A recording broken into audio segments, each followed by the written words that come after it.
परमहंस महाराज श्री की दिव्य जीवन गाथा, उनका एक डिवाइन लाइफ का जो स्केचर है उसको आलेखन करने में बड़ा आनंद आ रहा है, क्योंकि एक दिव्य महापुरुष इस संसार में कैसे आए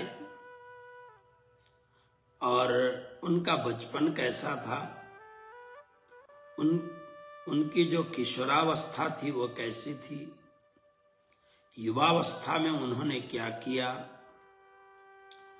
और उनका साधना संपन्न जो प्रौढ़ावस्था है वो कैसे है, उनकी दिव्य जीवन गाथा से हम लोगों के जीवन में मार्ग प्रशस्त होगा।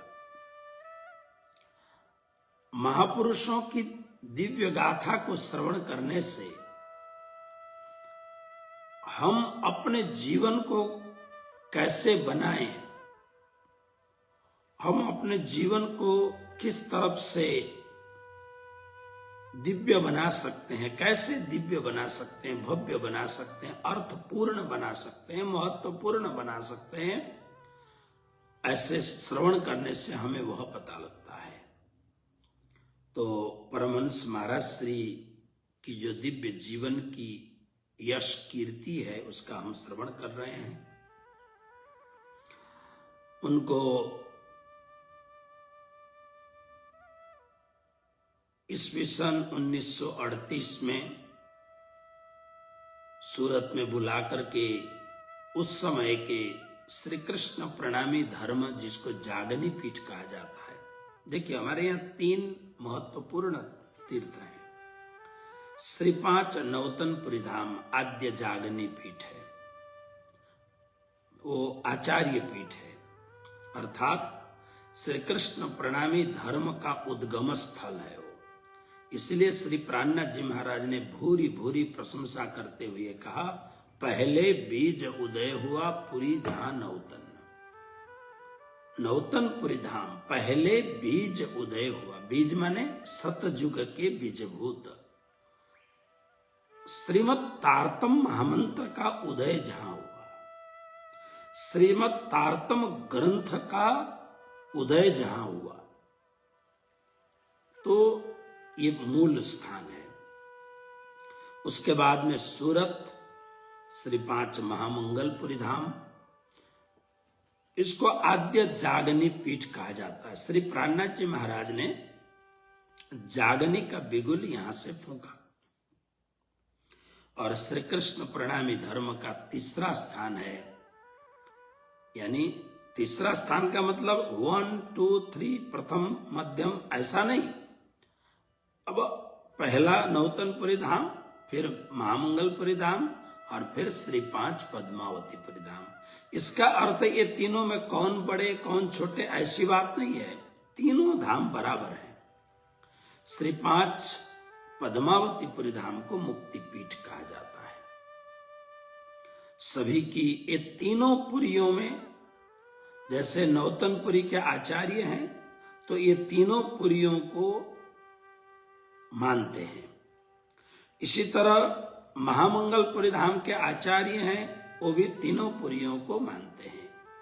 और पद्मावतीपुरी धाम के धर्म गुरु और वहां के आदरणीय जो पुजारी गण हैं बहुत तीनों पुरियों को मानते हैं। तो उस समय श्री 5 महामंगलपुरी धाम जागनी पीठ में आचार्य श्री 108 श्री गोपाल दास जी महाराज थे। वृद्ध हो चुके थे, शरीर जीर्ण शीर्ण होने लगा था, इसलिए उन्होंने बहुत परख करके, बहुत अच्छी तरह देख करके, हर प्रकार से धर्म गादी के लिए जो वास्तविक धर्म गादी के लिए जो उपयुक्त है, धर्म गादी के लिए साधुता होना सबसे पहली बात है, और उसके पश्चात विद्या चाहिए, क्योंकि धर्माधिकारी होने के बाद में बने वहां तक पढ़ाई होनी जरूरत है। संभव हो सके तो संस्कृत और उसके साथ साथ में आधुनिक विद्या से भी सुसंपन्न हूं, और भी बहुत प्रकार से उनमें गुण हो, लेकिन सबसे बड़ा गुण है साधुता होनी चाहिए। तो हर प्रकार से उन्होंने देखा था।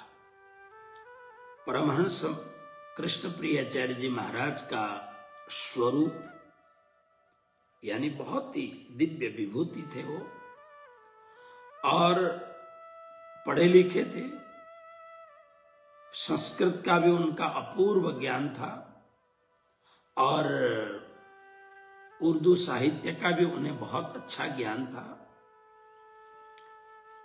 और आधुनिक विषय के भी बहुत जानकार थे वो।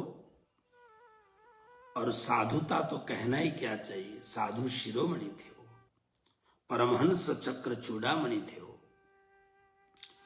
तो उत्तराधिकारी होने के बाद में वहां रहे, और उस समय प्रवचन के दरमियान महामंगलपुरी धाम का प्रचार प्रसार, गुजरात, पूरा जो गुजरात है, पूरे गुजरात लगभग 2 भाग में बंटा हुआ है। कुछ ऐसे स्थान हैं जो श्री 5 नौतनपुरी धाम के अंडरटेकिंग स्थान है ऑफिशियली।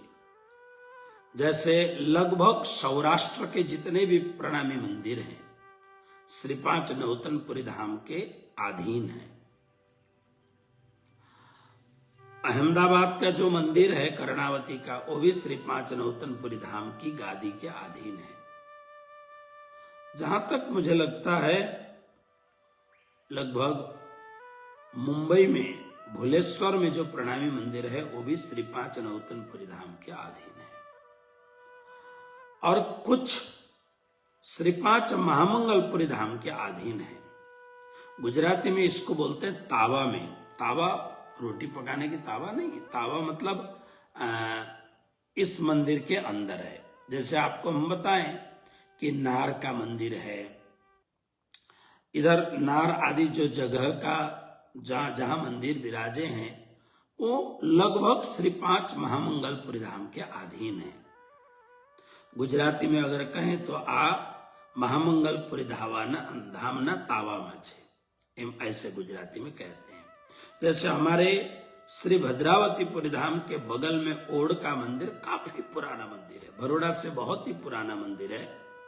तो ओड़ का जो श्री कृष्ण प्रणामी मंदिर है वो भी श्री 5 महामंगलपुरी धाम के अंडरटेकिंग में है।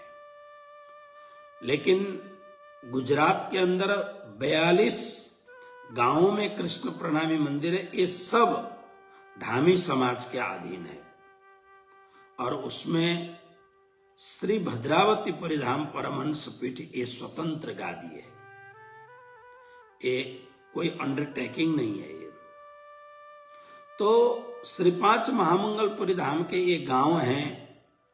तो नार गांव में एक वल्लभ भाई नाम के सुंदर साहब थे।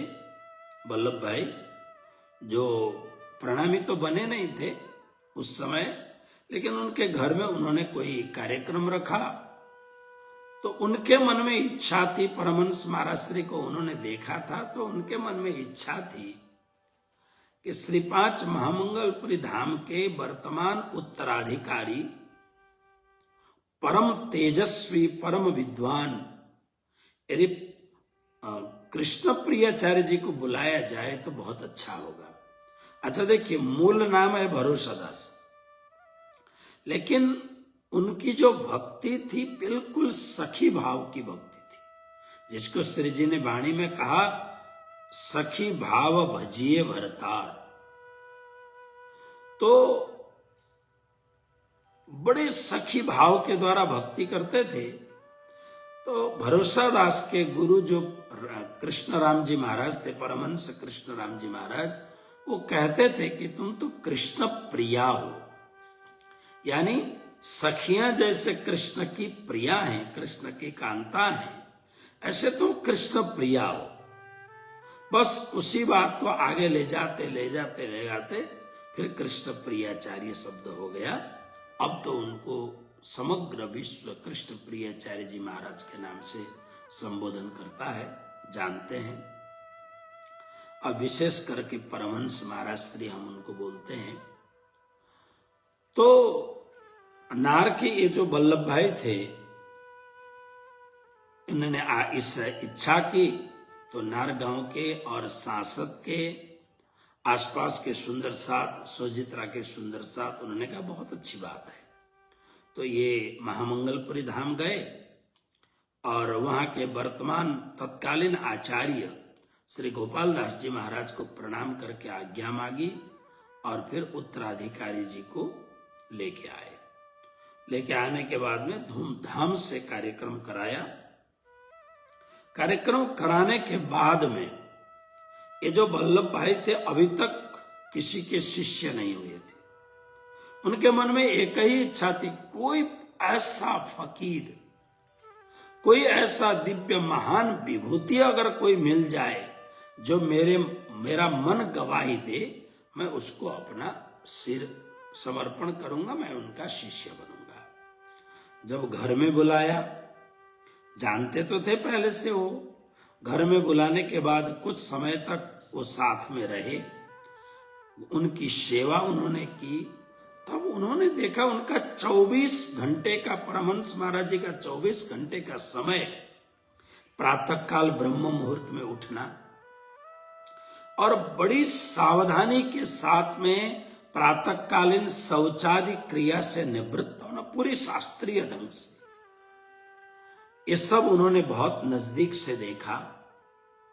और जब भी उनको देखो एक ऐसी अलौकिक अवस्था में वो रहते थे, उनकी आंखें थोड़ी नम रहती थी और होठों से परमात्मा का नाम निकलता रहता था। स्वयं पाकी थे, एक समय भोजन बना करके, और वह भी स्नान करने के बाद में भीनी जो धोती है, धोती को भिगा करके उसको पहन करके और बड़ी ही पवित्रता के साथ में भोजन बनाना। और जहां भोजन बनाते हैं वहीं पर पीढ़ा बिछा करके, पाटला बिछा करके, वहां पर भाव प्रेम से भोग लगाना। राज्य को अति विनम्रता से, मानो साक्षात राज्य महाराज आके भोजन कर रहे हैं ऐसा अनुभव करते हुए भोग लगाना। और उसके बाद में भोग लगा के पुनः सबको प्रसाद दे करके भोजन पाना। उसके बाद में कोई उनको छू सकता था। और जब दिन भर वो लोग छूते थे, उसके बाद में पुनः अब उनको लगे कि शाम की अब पूजा करनी होगी, तब स्नान करके जो वस्त्र उन्होंने पहना है वो एक ही धोती को ही लपेटते थे। प्राय वस्त्र सहित स्नान करके पवित्र होकर के पुनः सेवा में लग जाते थे।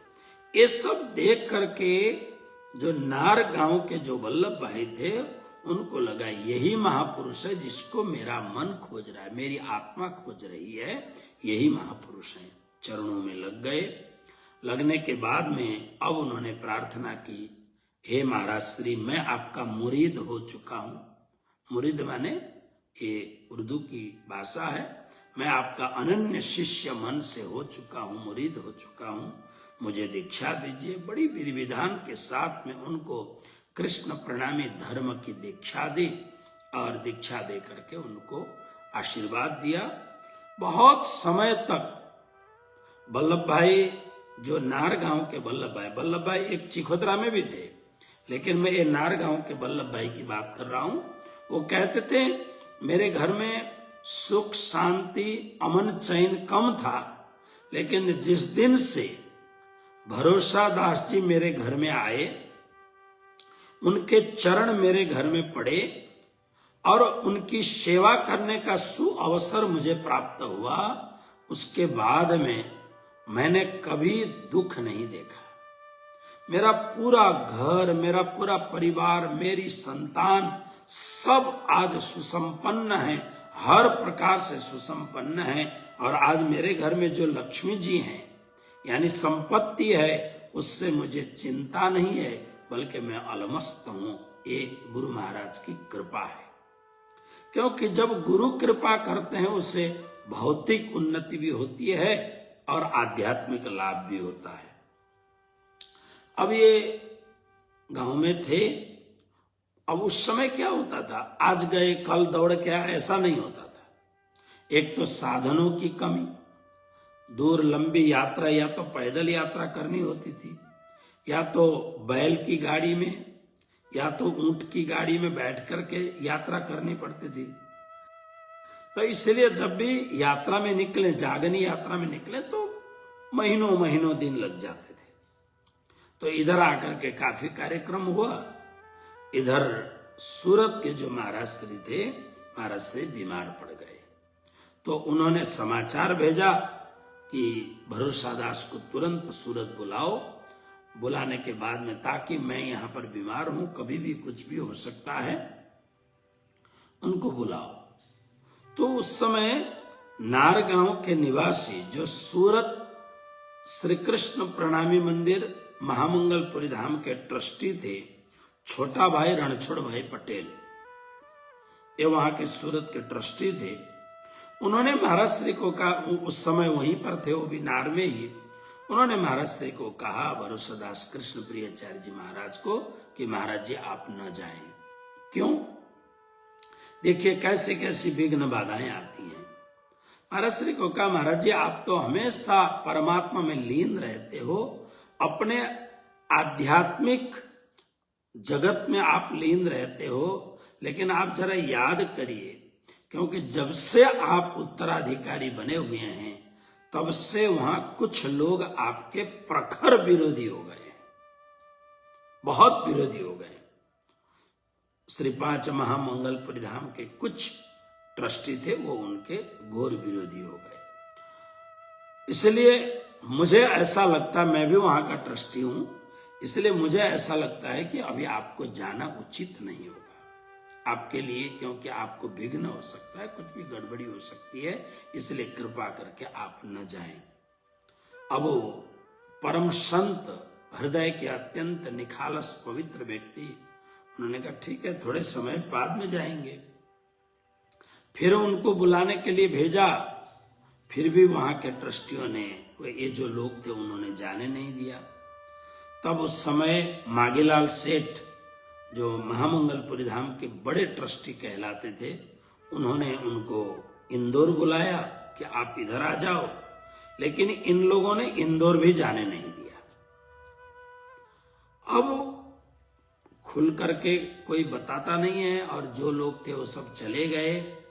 अब छोटा भाई रणछोड़ भाई पटेल, जो श्री पांच महामंगलपुरी धाम के ट्रस्टी थे, विरोधी पक्ष से मिलकर के इनको जाने नहीं दे रहे थे, अथवा तो कृष्ण प्रियाचार्य जी महाराज को जान की जोखिम थी, कुछ तकलीफ थी, जिसके कारण वहां जाने से इनको नुकसान हो सकता है, शारीरिक नुकसान हो सकता है, इसलिए जाने नहीं दिया।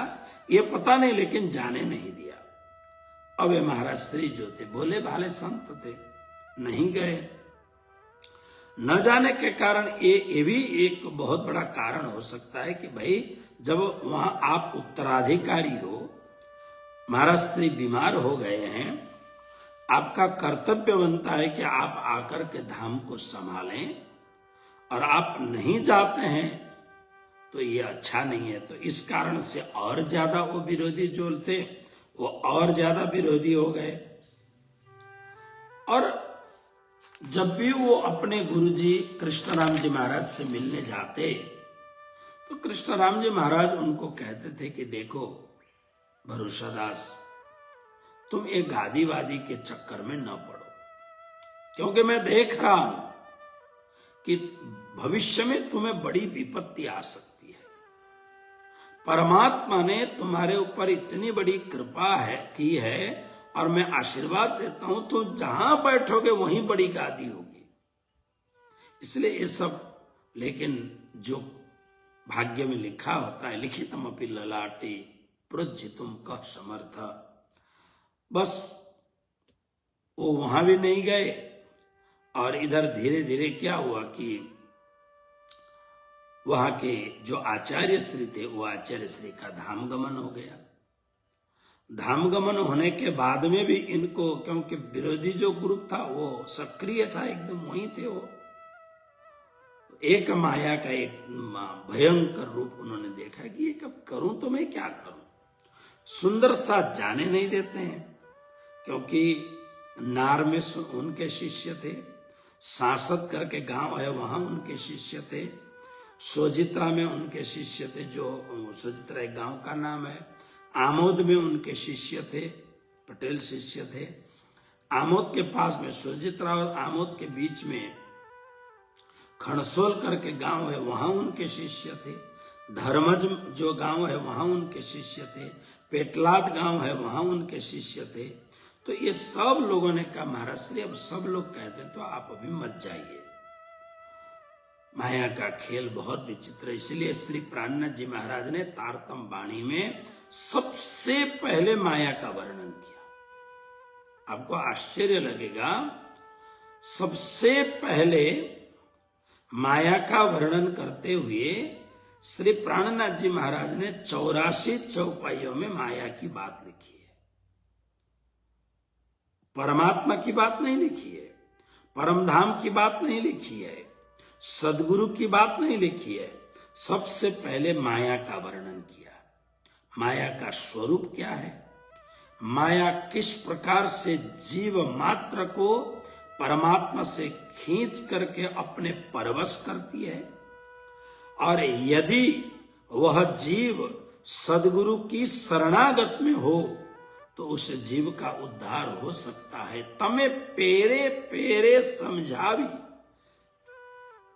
अगर कोई सुलझा हुआ सदगुरु मिले तब तो बेड़ा पार हो सकता है, नहीं तो माया महा ठगिनी हम जानी, ऐसा संत कहते हैं। श्री प्राणनाथ जी ने वाणी में कहा, ए माया छे अति बलवंती, उपनी छे मूल धनी थकी, मुनि जन ने मनाव्याहार, शिव ब्रह्मादिक नवल हे पार, सुख सनकादिक ने नवटली, लक्ष्मी नारायण ने फरी बड़ी।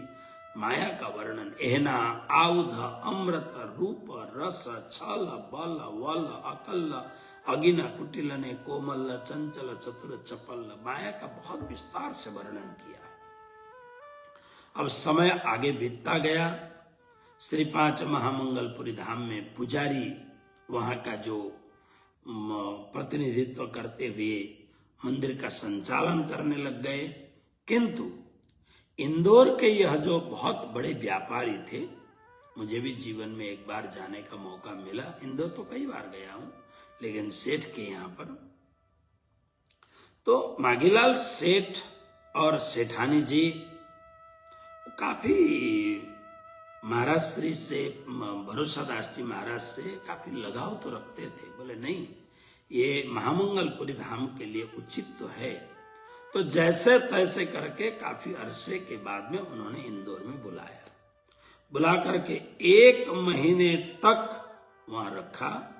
1 महीने तक रखने के बाद में उन्हें धाम, जब वहां से विदाई लेकर के निकलने लग गए, काफी उन्होंने महाराज श्री के श्री चरणों में भेंट की, दक्षिणा भेंट की, उन्हें सोने की अंगूठी पहनाई, चांदी का गिलास पानी पीने के लिए दिया, खर्चा भी बहुत अच्छी तरह दिया, सामान भी दिया, फिर उनको विदाई की।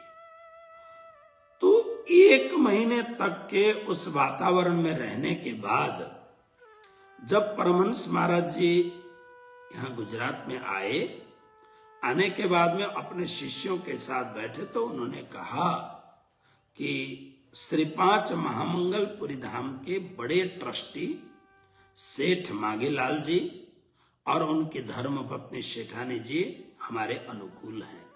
उन्होंने जिस प्रकार से सेवा की, साधु को क्या है देखिए, हृदय अत्यंत पवित्र होता है। नारी केल समाकारा दृश्यन्ते ही सृजन, बहुत हृदय अत्यंत कोमल होता है, संत हृदय नवनीत समाना। तो उन्होंने कहा मुझे ऐसा लगा बहुत ही पवित्र हृदय के हैं सेठ सेठानी दोनों, बहुत ही अच्छी सेवा की उन्होंने।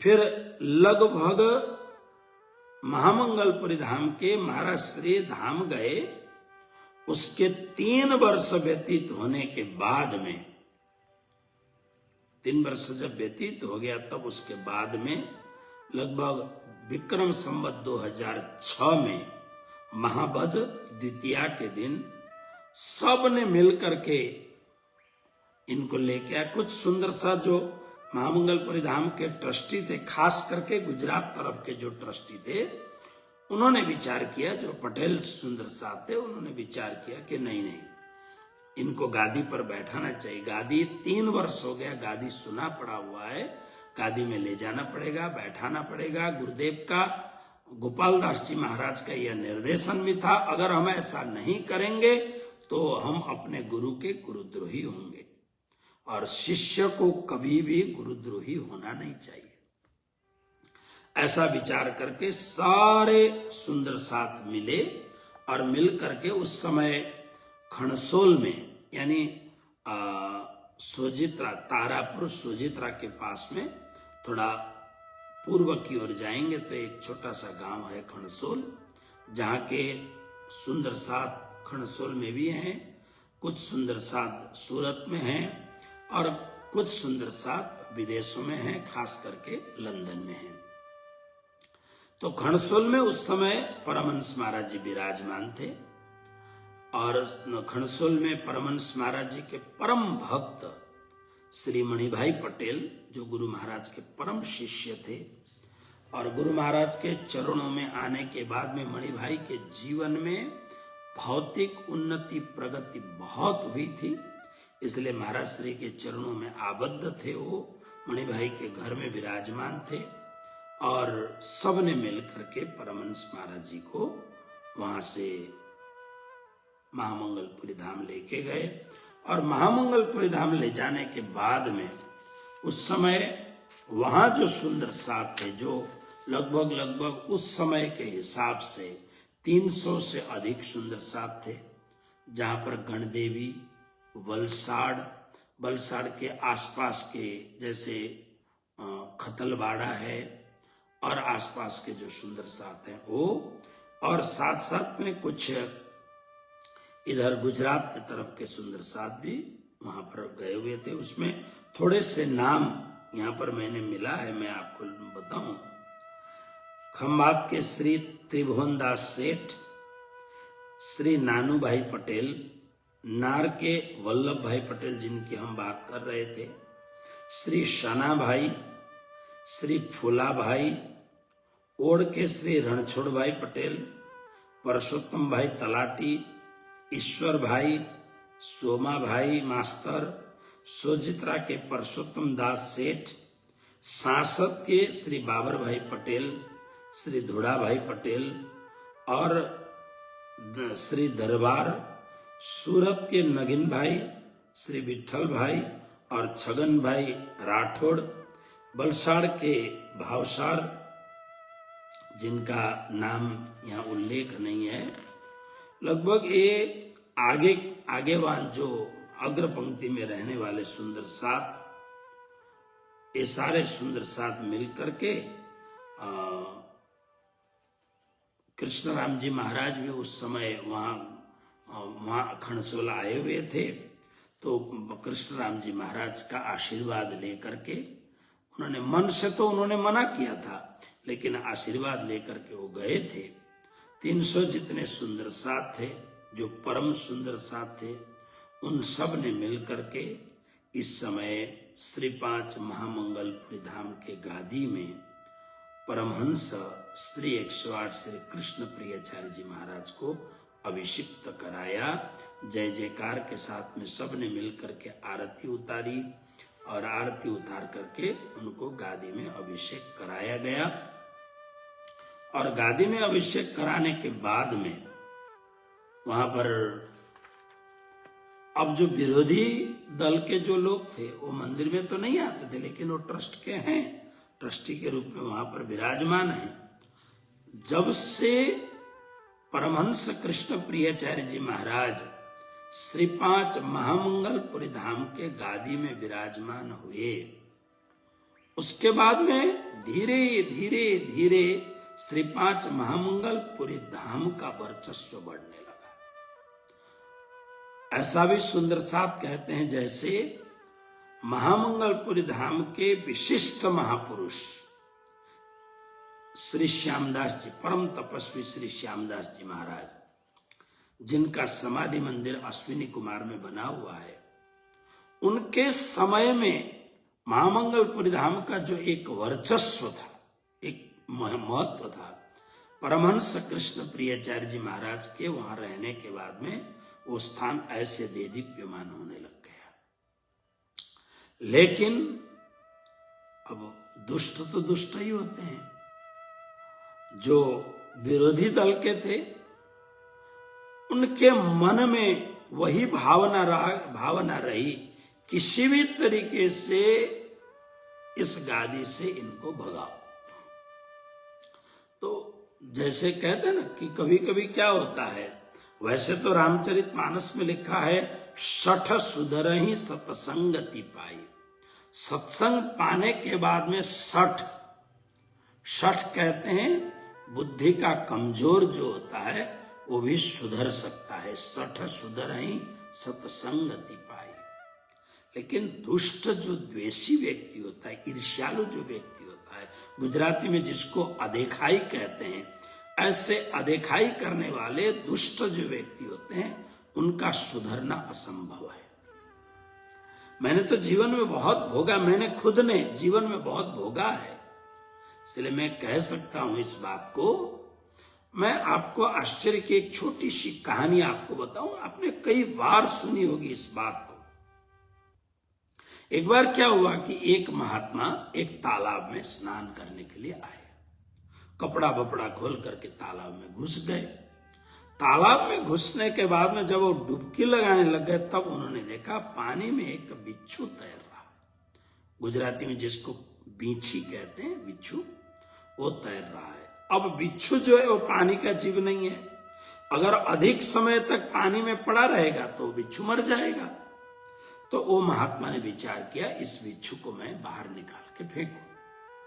तो उन्होंने देखा इधर उधर कोई साधन था नहीं, कोई पत्ता वत्ता मिला नहीं, इसलिए उन्होंने हाथ में बिच्छू को लिया और उठा करके बाहर फेंकने के लिए ले गए। जो ही बाहर ले जाने लगे तालाब से, बिच्छू ने उनके हाथ में डंक मार दिया। डंक मार दिया तो हाथ से वो छूट गया। फिर उन्होंने उसको उठाने की कोशिश की और काफी देर उठाने के बाद में किनारे पर एक गडरिया, जो गाय वगैरह भेड़ बकरियां चराता था, वो गडरिया था, वो बड़ा ठहाके मार के हंसने लग गया। महात्मा जी ने कहा, भैया तुम हंस क्यों रहे हो?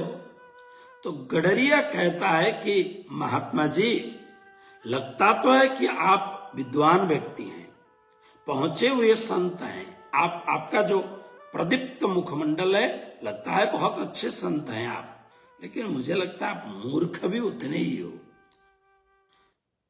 तो महात्मा को गुस्सा तो नहीं आया, लेकिन महात्मा जी ने पूछा, क्यों ऐसा बोलते हो? तो उसके साथ बात करते करते गडरिया ने कहा, वो ग्वाले ने कहा, गाय चराने वाले, भेड़ बकरी चराने वाले ने कहा, जब ये बार बार काट रहा है तो मरता है तो मरने दो ना इसको, आप क्यों फेंकते हो इसको, बाहर नहीं बचाना चाहते हो? तो महात्मा जी ने उसी समय उसको हाथ में उठाया और कुछ समय के अंतराल में उसको उठा के बाहर फेंकने में वो कामयाब हुए, सफल हुए महात्मा जी। तब फिर गडरिया को उत्तर देने लग गए। गडरिया बोलता है कि आप, जो उसने कहा था, आप कितने मूर्ख हो, ये आपको बार बार काट रहा है और बिच्छू का दंश जो प्राण तक जा सकता है, तो आप क्यों ऐसा व्यर्थ का परिश्रम करते हो, मरने दो ना इसको। तो महात्मा जी ने एक बात कही। महात्मा जी कहते हैं, देखो भाई, बिच्छू का स्वभाव है काटना, डंक मारना। बिच्छू का जब एक सामान्य से सामान्य घोर अज्ञानमय जीव अपना स्वभाव नहीं छोड़ता है, मैं साधु हूं और साधु का स्वभाव है क्षमा करना, धीरता रखना और जीव मात्र का कल्याण करना, ये साधु का स्वभाव है। यदि बिच्छू अपना स्वभाव नहीं छोड़ता है तो मैं साधु होकर के, मैं परमात्मा का प्रतिनिधि होकर के मैं अपने स्वभाव को कैसे छोड़ूं? मेरा स्वभाव है दीन दुखी को उद्धार करना। ये पानी में पड़ा हुआ है, मर जाएगा, आखिर परमात्मा ने मुझे शक्ति दी ना, हो गया ना काम। तो महापुरुषों का स्वभाव अलौकिक होता है। महापुरुष बड़े दयालु होते हैं, इसलिए तो रामचरितमानस में कहा संत हृदय नवनीत समाना। संत का जो हृदय है वो नवनीत, अत्यंत कोमल होता है संत हृदय। ब्रजे प्रसिद्धम नवनीत चौरम, ये नवनीत इसी को कहा जाता है। केवल माखन को नवनीत नहीं कहा, संतों का जो हृदय है, भक्तों का जो हृदय है वो अत्यंत कोमल हृदय होता है। इस प्रकार से परमहंस महाराज श्री बड़े संत, परम संत। इसलिए मैं कई बार कहता हूं ना कि परमहंस महाराज श्री को, मैं बार बार ये बात दोहराऊंगा, आप इसको ध्यान में रखना। परमहंस महाराज श्री को परमहंस पद श्री 5 पद्मावतीपुरी धाम ने एक सर्टिफिकेट दिया और वो परमहंस बन गए। अगर यह आप समझते हैं तो ये गलत समझते हैं, मुझे क्षमा करेंगे वहां की व्यवस्था, ये गलत है। बल्कि श्री 5 पद्मावतीपुरी धाम ने देखा कि परमहंस कृष्ण प्रियचर्य जी महाराज श्री प्राणनाथ जी की ये दिव्य परंपरा में एक अलौकिक महापुरुष हैं, जिनके रोम रोम से संतत्व साधुपन टपकता हो, जिसके रोम रोम में दया है, करुणा है, प्रेम है। तो इस महापुरुष को परमहंस पद से अभिनंदन करना चाहिए। जैसे उदाहरण मैं आपको दूं, छोटा उदाहरण क्यों दूं? हरिद्वार में जो प्रणामी परंपरा की ऐतिहासिक मान्यता है, हरिद्वार में ब्रह्म चबूतरे पर श्री प्राणनाथ जी महाराज के साथ जो बीतक में हम श्रवण करते हैं, हरिद्वार के प्रसंग में, कुंभ मेले के प्रसंग में, सारे संतों के साथ श्री प्राणनाथ जी महाराज का एक बहुत बड़ा शास्त्रार्थ हुआ। शास्त्रार्थ का अर्थ होता है सनातन धर्म के शास्त्र और अपने संप्रदाय के वेद प्रणहितो धर्म धर्मस्तद विपर्यय, जो वैदिक धर्म शास्त्र हैं उनके हिसाब से अपने अपने संप्रदाय का विवेचन करना।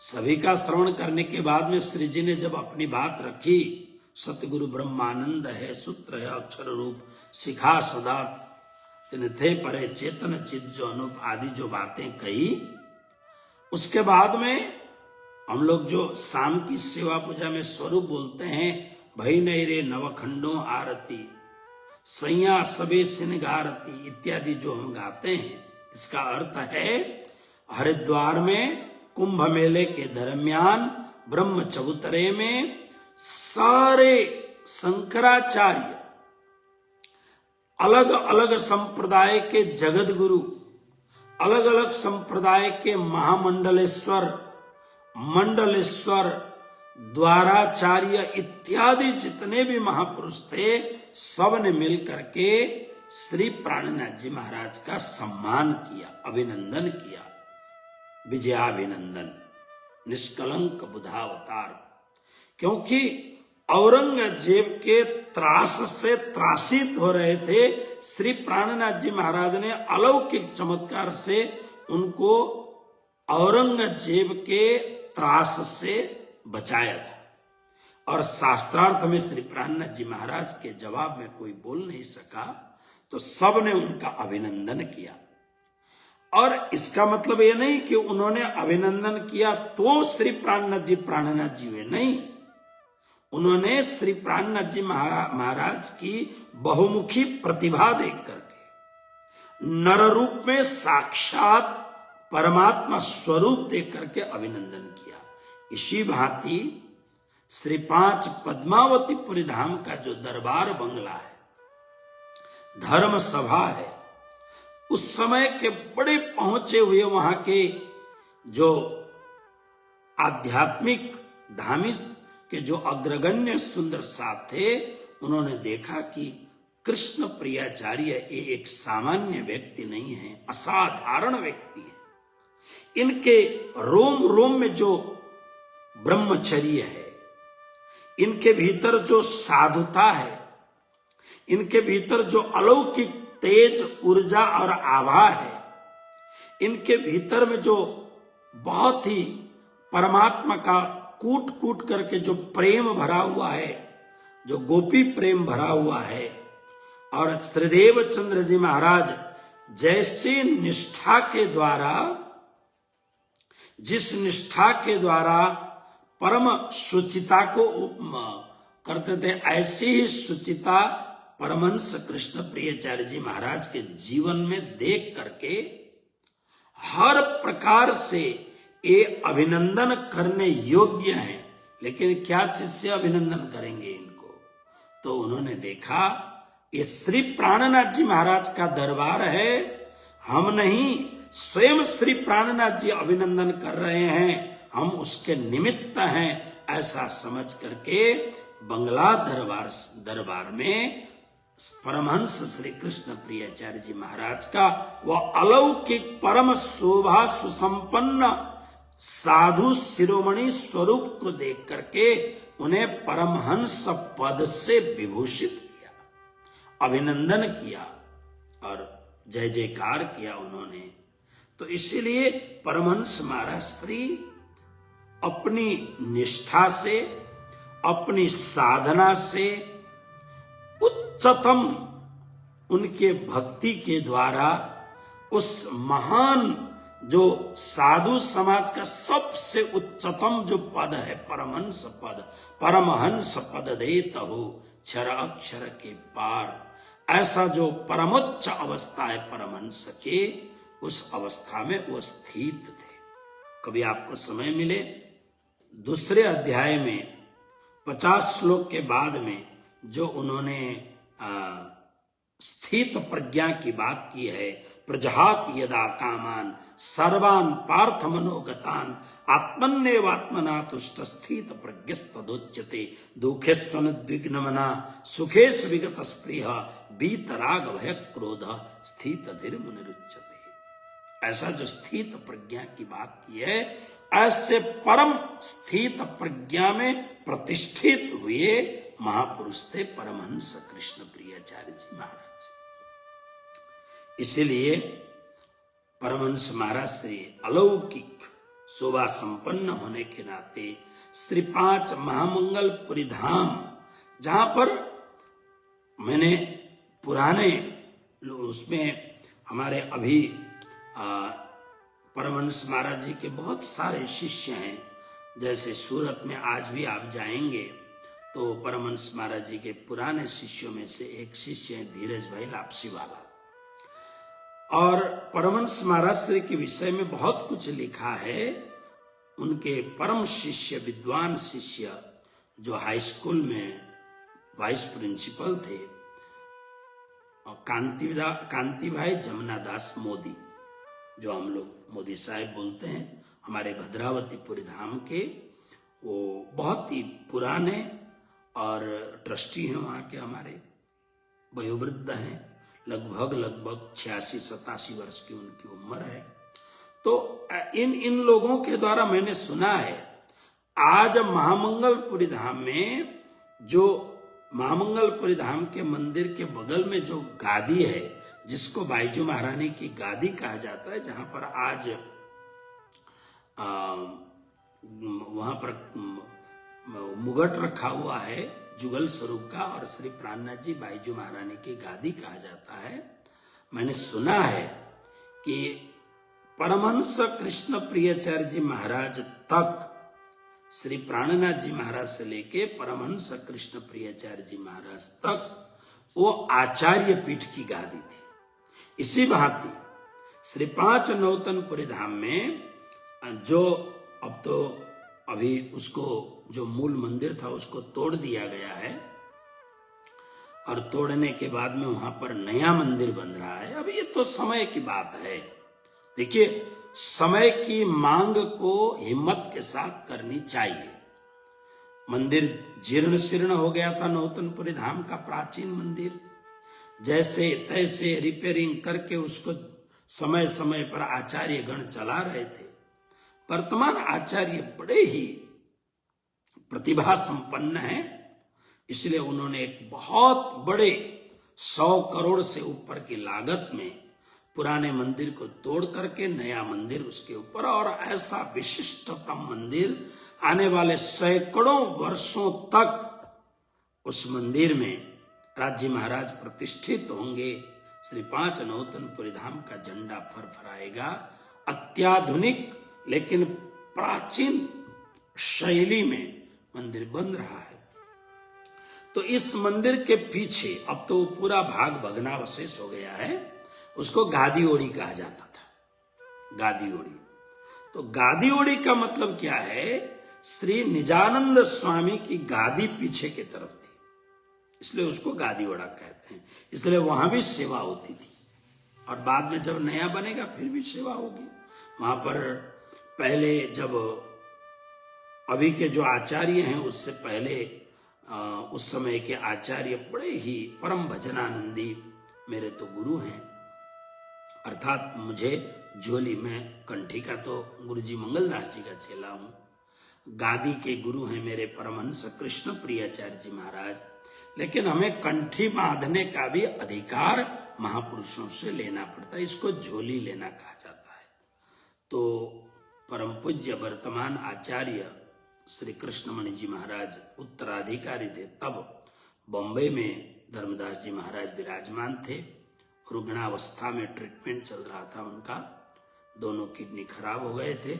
उस समय धर्मदास जी महाराज ने मुझे झोली प्रदान किया था। तो मेरे जागन यानी झोली के गुरु परम पूज्य परम आदरणीय परम भजनानंदी आचार्य श्री 108 श्री धर्मदास जी महाराज है। तो जब धर्मदास जी महाराज थे उस समय गादी ओड़ा में जो गादी पीछे रहती, दीवार में एक श्री देवचंद्र जी महाराज का एक दिव्य स्वरूप था, मरमर के सिंह संगमरमर के द्वारा बना हुआ। उसके बाद में कुछ समय के बाद में परम पूज्य वर्तमान आचार्य श्री ने चांदी का एक सुंदर श्री निजानंद स्वामी श्री देवचंद्र जी महाराज की मूर्ति बनाई। अभी वह चांदी की मूर्ति वहां पर पूजित होती है। तो हमने सुना है कि वहां पर जो गादी रहती थी उस गादी में कोई बैठता नहीं था, लेकिन शायद धर्मदास जी महाराज तक जब गादी नशीनी होती है, गादी का अभिषेक होता है, तो वहीं पर बैठ करके जो आचार्य हैं वहां बैठते हैं, और बैठ के उनका बड़े विधि विधान के साथ गादी अभिषेक होता है। तो परमहंस कृष्ण प्रियाचार्य जी महाराज जब महामंगलपुरी धाम के आचार्य हुए तब तक इसी गादी में बैठते थे। उसके बाद में अब जो भी गादी में आचार्य होते हैं वो परमात्मा की कृपा के बगैर तो आचार्य हो नहीं सकते हैं।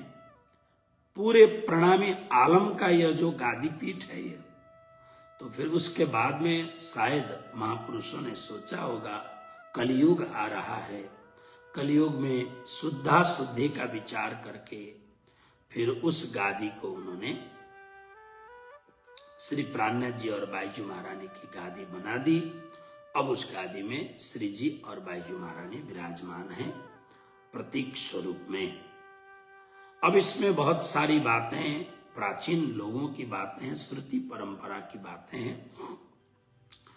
जब से यहाँ परमहंस कृष्ण प्रियाचार्य जी महाराज गादी के अभिषिक्त हुए, यानी परमहंस आचार्य श्री 108 गोपाल दास जी महाराज के धाम गमन के 3 वर्ष के बाद में गादी अभिषेक हुआ। 2006 में गादी की महिमा बढ़ने लग गई।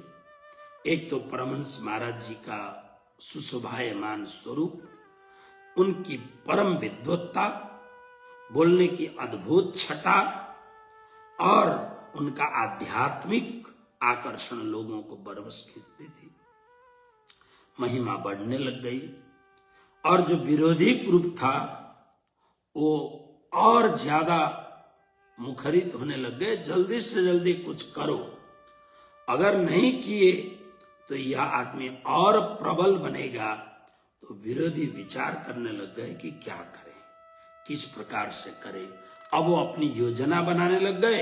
इधर क्या होता था, सूरत शहर बहुत ही प्राचीन शहर है। सूरत बहुत ही प्राचीन, पुराने जमाने में यह ऐतिहासिक व्यापारिक केंद्र था, क्योंकि सूरत समुद्र से लगता हुआ स्थान है।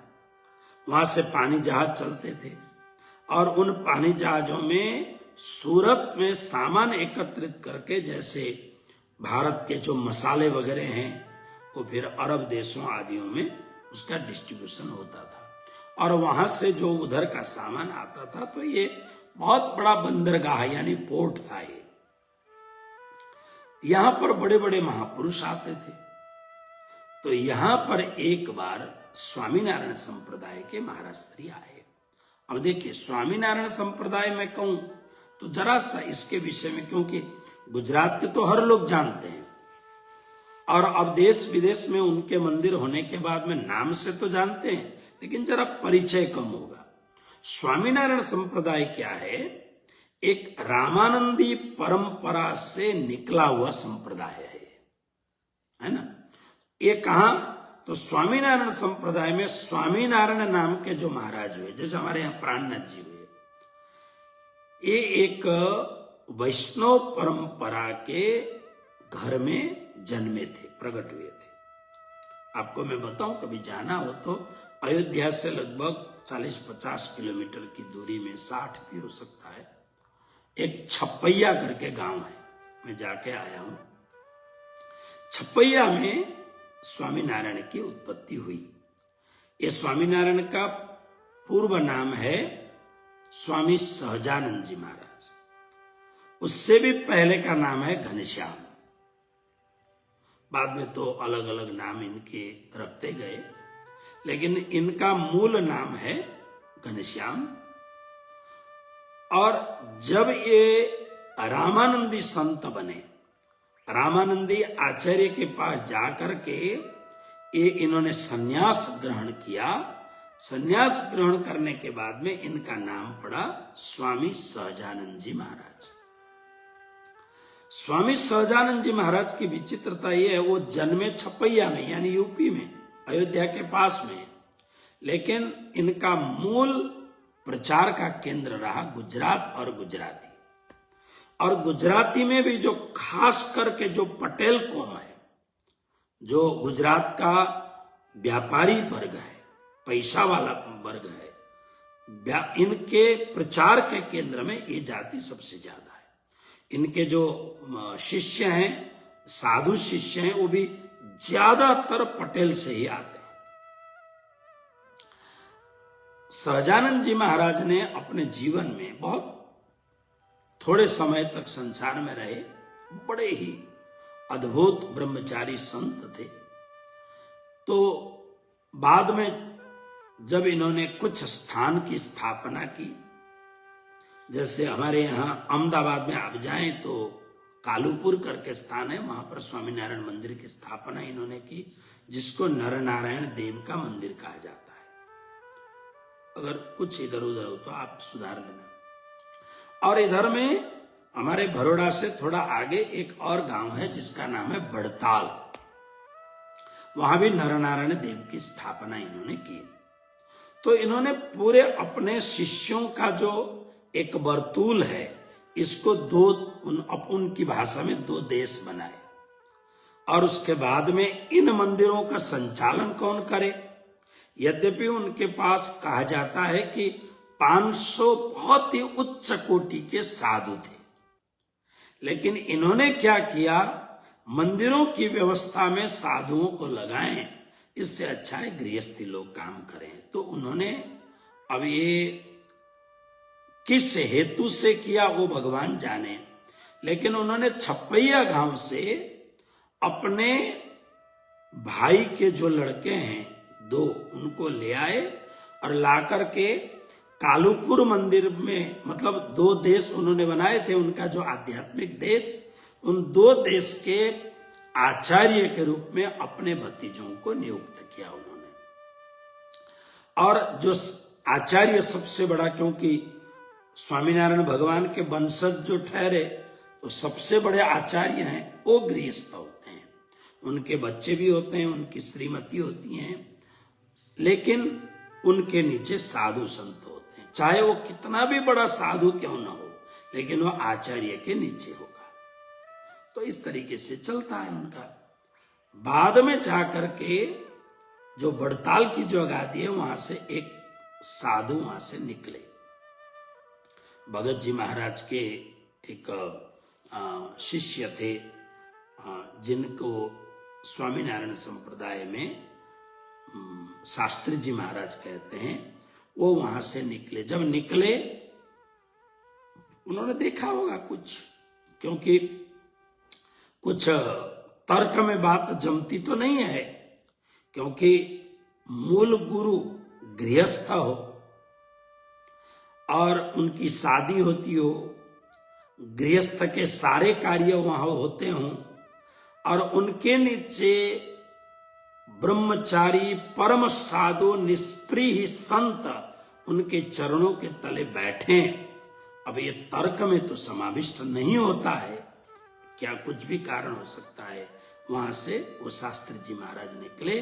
कहते हैं उस समय उनके पास 5 साधु उनके साथ निकले वहां से, और 100 भक्त जो पटेल जो थे, इनके पक्ष में होके बड़ताल को छोड़ के निकले। तो बड़ताल से थोड़ा आगे इनका एक स्थान है बोचासन, गांव का नाम है बोचासन। वहां उन्होंने अपना आशियाना प्रारंभ किया, आश्रम मंदिर प्रारंभ किया। तब से एक नई संस्था जन्मी स्वामीनारायण की, BAPS, बोचासन बासी अक्षर पुरुषोत्तम स्वामीनारायण संस्था, इसका फुल फॉर्म है। अभी पूरे संसार में सबसे अत्यधिक और बहुत ही वैभवपूर्ण मंदिर BAPS संप्रदाय का है। तो ये जो शास्त्री जी महाराज थे, जिनका साधु होने के बाद में नाम था यज्ञ पुरुषदास, बड़े ही विद्वान संत थे और बड़े ही चमत्कारिक संत थे। ये जब सूरत पहुंचे दल बदल के साथ में, तो उनको पता लगा कि यहां बरियाबी बाजार में कृष्ण प्रणामी धर्म निजानंद संप्रदाय का एक मंदिर है, धर्मपीठ है। वहां जो महात्मा रहते, बहुत ही उच्च कोटि के महात्मा रहते हैं। तो ये शास्त्री जी महाराज उनसे मिलने आए। जब पता लगा तो तुरंत परमहंस कृष्ण प्रियाचार्य जी महाराज निकले। मैं अब परमहंस महाराज जी कहूंगा, बार बार नाम नहीं लूंगा, आप लोग समझ जाना। परमहंस महाराज जी निकले और आंगन में दोनों की भेंट हुई। भेंट होने के बाद में दोनों मिले और दोनों ने एक आपस में खूब प्रेम से आलिंगन, प्रगाढ़ आलिंगन किया। और आलिंगन करने के बाद में दोनों ने प्रणाम किया और बड़े प्रेम से दोनों गए उच्च आसन में, दोनों बैठे और बैठ करके प्रेम से मिले जुले। परमहंस कृष्ण प्रियाचार्य जी महाराज ने भव्य स्वागत किया उनका, और वैसे भी महाराज श्री सबका स्वागत करते थे। बहुत ही भव्य स्वागत किया। स्वागत करने के बाद में शास्त्री जी महाराज, उसके बाद में आतिथ्य प्राप्त करने के बाद में उन्होंने बहुत ही मार्मिक शब्द बोले। अब इसको BAPS वालों ने थोड़ा तोड़ मरोड़ करके लिखा है, सच ये नहीं है। प्राचीन कोई ग्रंथ देखना पड़ेगा। BAPS के उस समय के प्रमुख शास्त्री जी महाराज यानी साधु यज्ञ पुरुषदास जी ने अपने भक्तों को कहा, देखो ये जो महाराज जी हैं ब्रह्म दृष्टा संत हैं। ये ऐसे महापुरुष हैं जिन्होंने अपनी भौतिक आंखों से अपने इष्टदेव, प्रणामी धर्म के इष्टदेव, बहुत बड़े अक्षरातीत परब्रह्म परमात्मा राज्य और श्यामा जी, उनका इन्होंने अपनी आंखों से दर्शन किया है, इसलिए ये ब्रह्म दृष्टा संत है। उन्होंने कहा इस समय प्रणामी समाज में इतना बड़ा संत आपको नहीं मिलेगा। ये बहुत ही उच्च कोटि के आध्यात्मिक महापुरुष हैं। ये ब्रह्म दृष्टा, ब्रह्म ऋषि हैं। इनका संगत ये ब्रह्म संगत है, बहुत ही उच्च कोटि के हैं, ऐसा करके शास्त्री जी महाराज ने खूब बहुमान किया था। और संतों में होता है, परमहंस महाराज जी ने भी उनका बहुत ही महिमा पूर्ण बात की उनकी, क्योंकि साधुओं में तो कोई गड़बड़ होता नहीं, गड़बड़ होता है भक्तों में, ये बड़ा और वो छोटा। साधु तो सबको महान मानते हैं। तो इस प्रकार से परमहंस महाराज श्री के आगमन के बाद में ये जो श्री 5 महामंगलपुरी धाम की महिमा खूब बढ़ने लग गई। और अब देखिए, इतना होने के बाद में परमहंस महाराज श्री तो कुछ करते नहीं थे विरोधी ग्रुप वालों के लिए। वो अपना नित्य नियम दिनचर्या का, अपना विशुद्ध दिनचर्या का पालन और गादी के महत्व को बढ़ाएं, श्री जी के महत्व को बढ़ाएं, श्री प्राणनाथ जी महाराज के महत्व को बढ़ाएं, इसके विषय में वो काम करते थे। लेकिन अब इतना होने के बाद में विरोधी ग्रुप को चाहिए कि नहीं ये महात्मा तो अपनी श्री जी के गादी में, हम जिस गादी के ट्रस्टी हैं इसके लिए योग्य व्यक्ति, ऐसा समझ करके नतमस्तक हो जाना चाहिए था, तो धर्म की और उन्नति प्रगति होती। मुझे एक बहुत बड़े महापुरुष ने कहा, मैं नाम नहीं लूंगा, उन्होंने कहा कि टहल किशोर जी, यदि परमहंस कृष्ण प्रियाचार्य जी महाराज को इस गादी पर रहने दिया होता तो आज श्री 5 महामंगलपुरी धाम पूरे विश्व का सर्वश्रेष्ठ तीर्थ होता। लेकिन कुछ ऐसे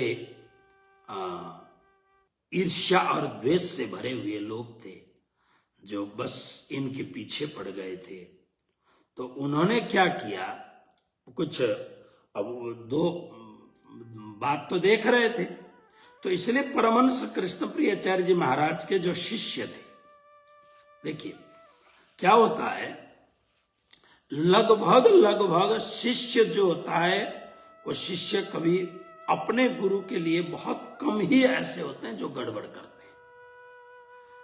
बहुत कम संसार में एकाध ऐसे महामूर्ख होते हैं जो अपने गुरु के विरोधी होते हैं।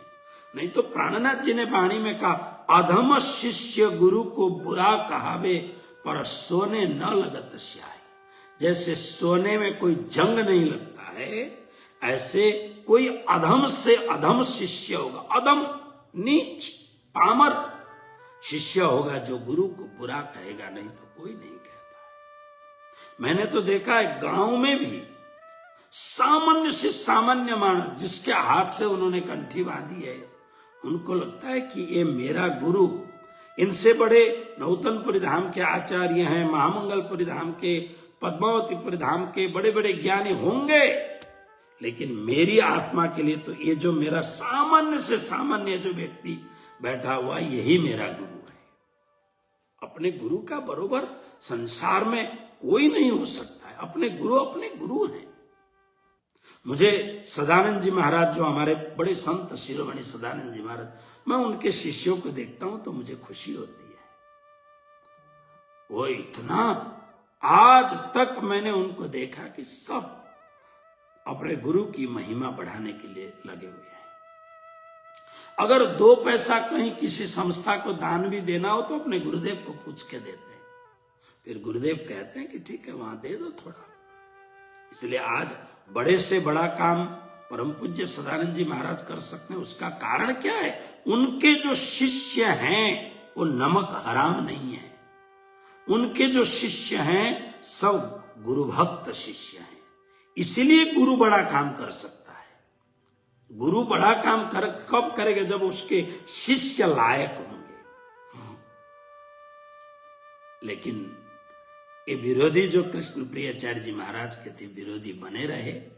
विरोधी बने रहने से यहां क्या हुआ, कहीं कृष्ण प्रियाचार्य जी महाराज को तकलीफ न हो, इसलिए महाराज श्री के जो भक्त सुंदर साथ थे, उन्होंने एक बग्गी गाड़ा वाला था, खाली बैठा था, तो बड़ा अच्छा था वो भी, शायद प्रणामी भी हो गया होगा।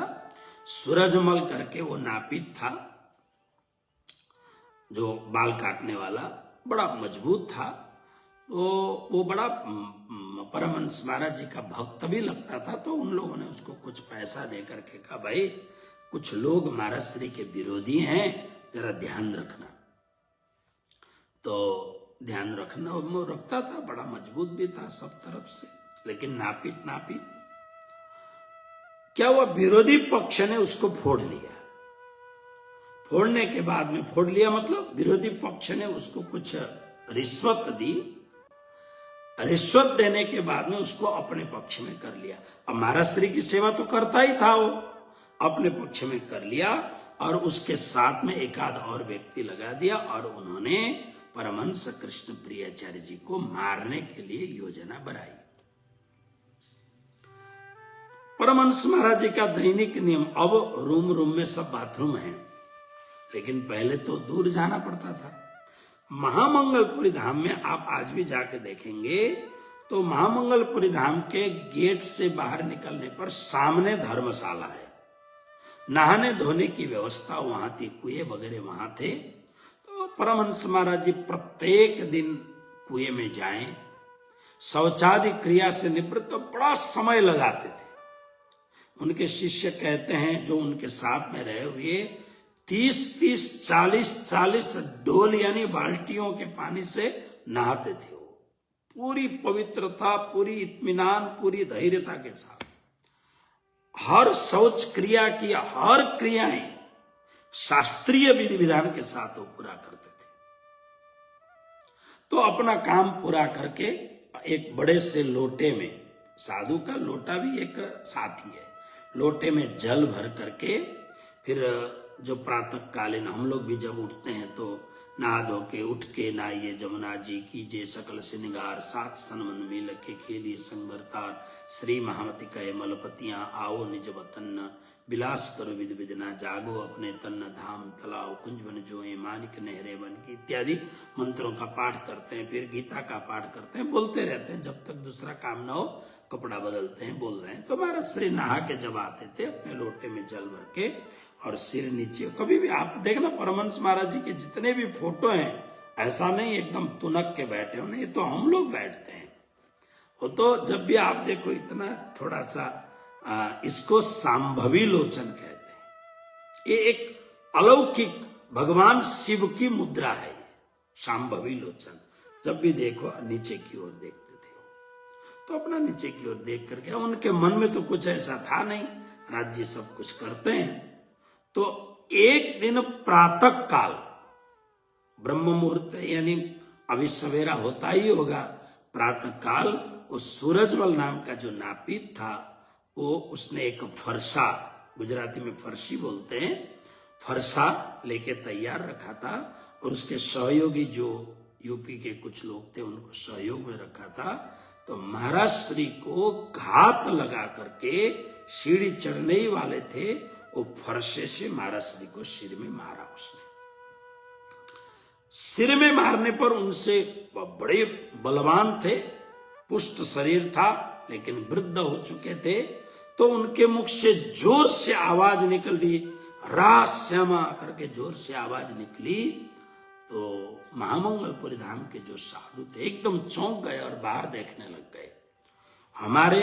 हमको भजन सिखाने वाले गुरुजी मंगलदास जी महाराज के शिष्य थे एक पंडित हेमलाल जी, धाम चले गए। वो लगभग 90-92 वर्ष की उम्र में कालिंपोंग में रहते थे, सिलीगुड़ी कालिंपोंग में।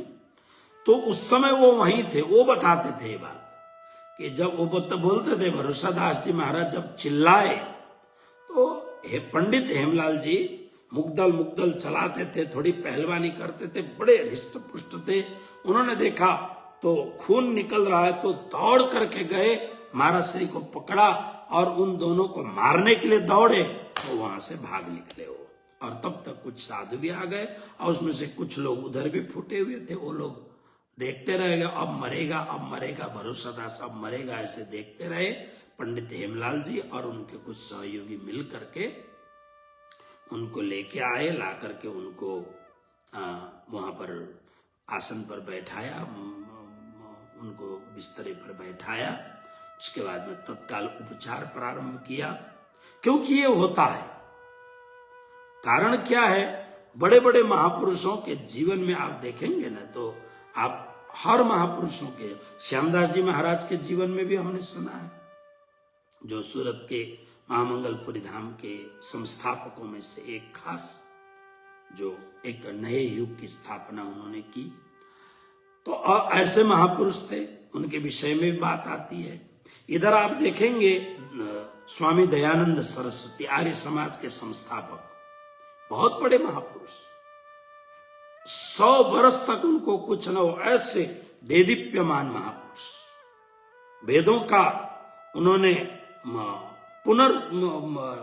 एक संस्थापना की, ऐसा कहें तो अतिशयोक्ति नहीं होगी। आर्य समाजी उन्होंने प्राचीन कुरीतियों के ऊपर बहुत प्रहार किया है। उन्होंने सत्यार्थ प्रकाश नामक ग्रंथ उन्होंने लिखा। और दयानंद सरस्वती बहुत बड़े संत थे। एक बार क्या हुआ कि जोधपुर के राजा जसवंत सिंह, उस समय के स्वामी दयानंद सरस्वती जब थे तब के, उन्होंने एक दिन उनको बुलाया सत्संग के लिए। बैठे कार्यक्रम कर रहे थे, तो एक दिन क्या हुआ, स्वामी दयानंद सरस्वती ने राजा को एक वेश्या जिसका नाम था नन्ही जान, उस समय की सर्वांग सुंदरी, क्योंकि उस समय कुछ ऐसे लोग होते थे जो इस प्रकार का कार्य, उनका काम ही देह विक्रय का काम था, वेश्यावृत्ति का काम था। बड़े बड़े राजे महाराजे सेठ साहूकार उनको रखते थे। तो राजा ने उनको रखा था।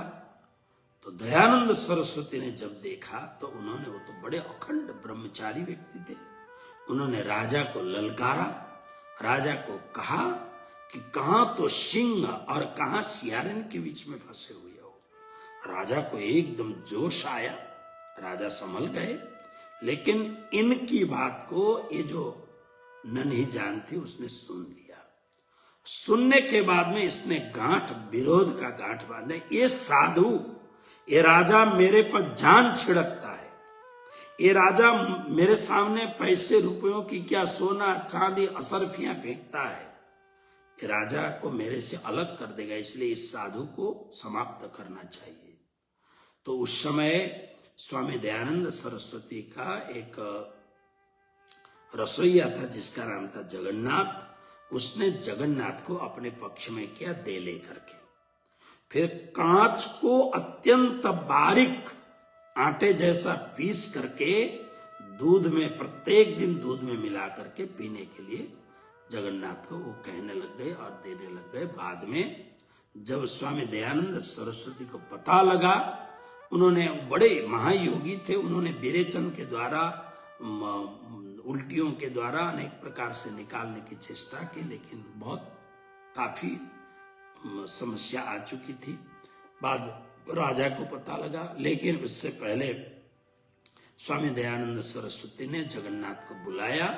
उनको पता लगा, बड़े योगी थे वो। उन्होंने कहा तुम एक काम करो, मैं बिस्तरे में बीमार पड़ूं उससे पहले तुम भाग जा, नहीं तो राजा तुझे फांसी चढ़ाएगा, क्योंकि राजा मेरा भक्त है। और कुछ ऐसा भी है कि वो वेश्या भी उनके चरणों में आई, बड़ी रोई, गिड़गिड़ाई। उसको भी उन्होंने यही कहा, अगर राजा को पता लग गया तो 1 सेकंड में तेरा सिर धड़ से अलग हो जाएगा, तू भाग जा, अब मेरा तो जो होना होगा होगा।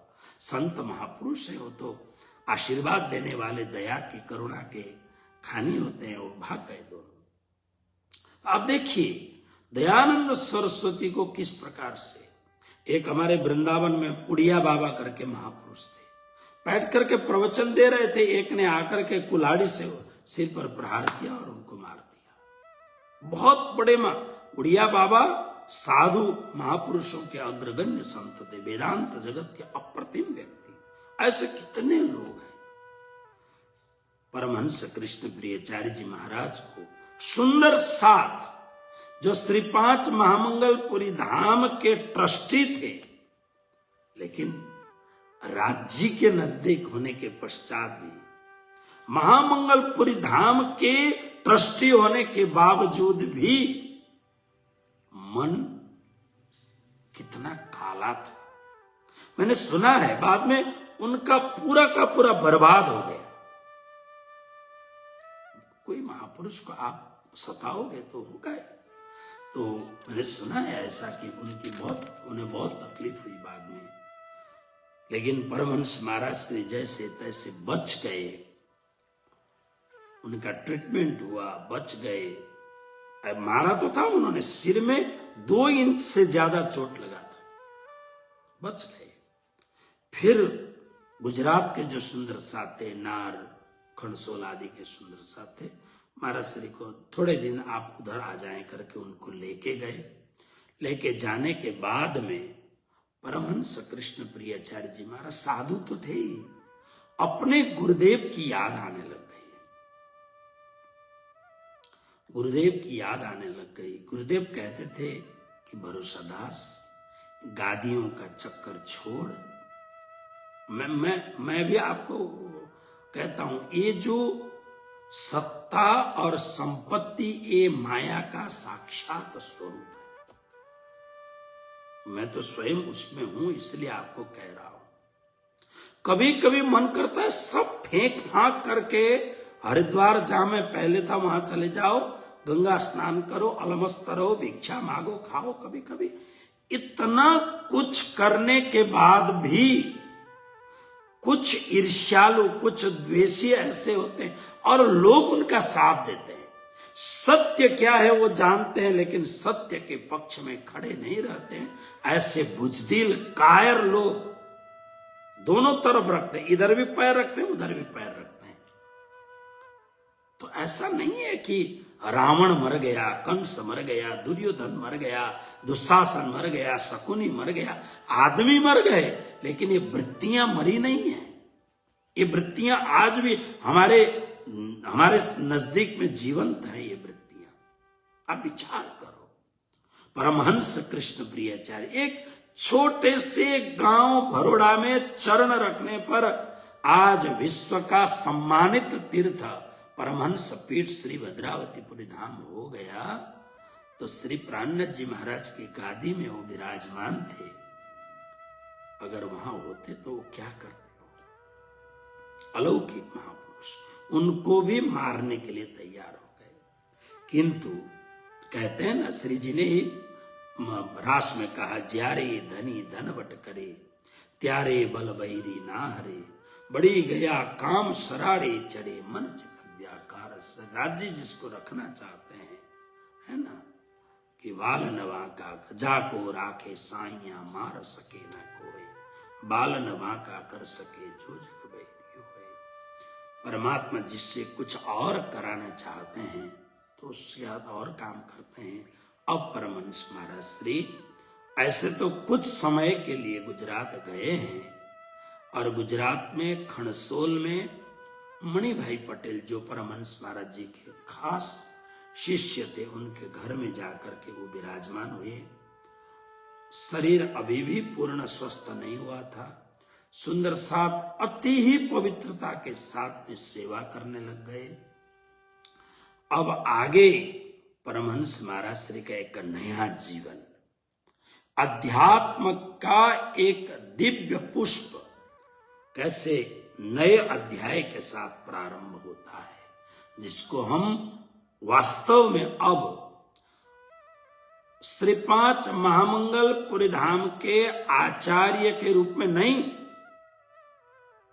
लेकिन समग्र विश्व को कल्याण करने वाले परमहंस कृष्ण प्रियाचार्य जी के रूप में परमात्मा का एक अलौकिक, एक आध्यात्मिक परमात्मा का व्यक्ति, ब्रह्म सृष्टि, वो कैसे नए जीवन में उभरते हैं, ये प्रकरण, ये बात हम पुनः करेंगे। आज के इस पावन प्रसंग पर परमहंस महाराज श्री के दिव्य यश की गाथा गाने का परम सौभाग्य मुझे मिला है, और आप सब लोग श्रवण कर रहे हैं। आप सब परमहंस प्रेमियों को मेरा कोटि कोटि प्रणाम। कृष्ण कन्हैया लाल की।